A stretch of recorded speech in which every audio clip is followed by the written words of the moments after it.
Assalamualaikum warahmatullahi wabarakatuh. Perkenalkan, saya Sarianti dari jurusan Biologi 2019.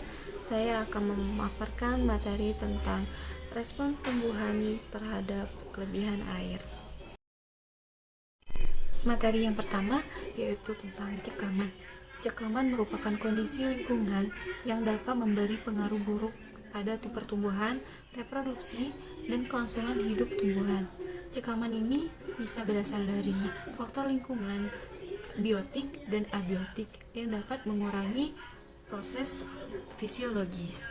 Faktor biotik sendiri merupakan kompetisi antara tanaman dengan tanaman lain untuk mendapatkan nutrisi. Sedangkan faktor abiotik meliputi air, temperatur, salinitas, cahaya matahari, dan polutan. Yang selanjutnya yaitu cekaman kelebihan air atau genangan air. Genangan merupakan cekaman lingkungan abiotik yang menurunkan pertumbuhan dan produktivitas tanaman. Genangan merupakan salah satu istilah yang dipakai untuk mengetahui bahwa terdapat kelebihan air pada kapasitas lapang. Genangan ini terbagi menjadi 3 bagian. Yang pertama yaitu ada waterlogging, yang kedua ada flooding partial submergence, dan yang ketiga yaitu flooding complete submergence. Waterlogging merupakan suatu kondisi di mana kelebihan air hanya pada pori-pori tanah atau bagian tanah saja dan sangat tipis di atas permukaan tanah atau tidak sama sekali. Kemudian ada flooding submergence, merupakan suatu kondisi di mana kelebihan air sampai ke atas permukaan tanah.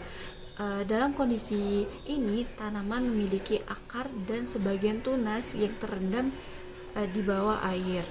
Dan yang ketiga yaitu flooding complete submergence, yang dimana suatu keadaan dimana seluruh bagian tanaman terendam air.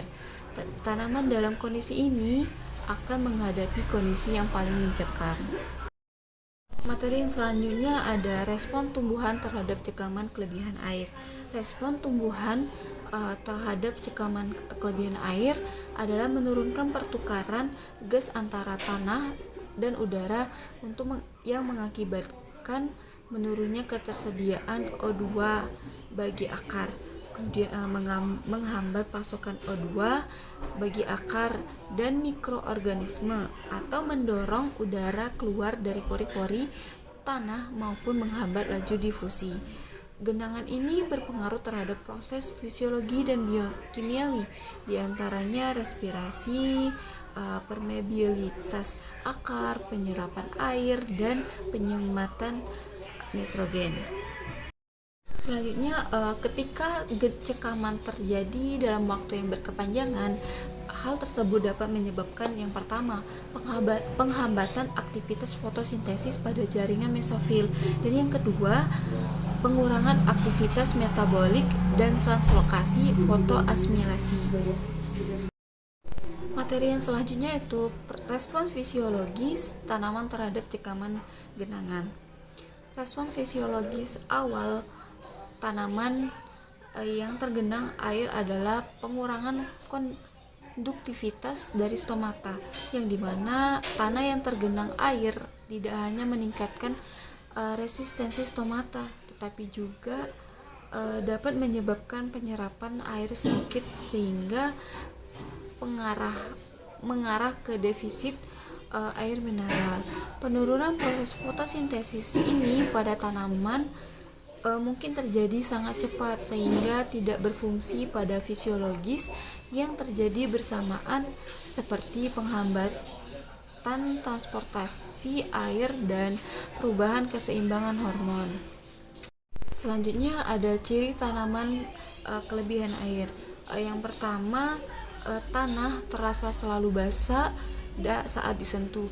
Yang kedua itu daun terlihat mengkuning, dan yang ketiga yaitu batang terasa lembut dan licin, dan yang keempat itu daun bertepi atau berbintik coklat, dan yang kelima itu akar menghitam dan membusuk, dan yang terakhir itu tanah menarik hama.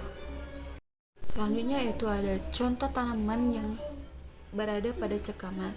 Tanaman dengan kelebihan air tidak memiliki pertahanan terhadap penyakit. Tanah yang tergenang air memadatkan dan menutupi akar tanaman. Selanjutnya ada studi kasus yang berjudul pengaruh genangan air terhadap ultrastruktur sel mesofil daun, yang dimana pada studi kasus ini menunjukkan bahwa genangan air menyebabkan pengurangan luas daun, mempercepat proses penuaan sehingga menghasilkan sifat fotosintesis yang negatif. Genangan air mengurangi kandungan klorofil, di mana pengaruh terhadap fotosintesis dapat melemahkan kapasitas asimilasi fotosintesis. Mungkin itu saja yang bisa saya sampaikan. Lebih dan kurangnya saya mohon maaf. Semoga materi yang saya sampaikan dapat bermanfaat bagi semuanya. Saya akhiri. Wassalamualaikum warahmatullahi wabarakatuh.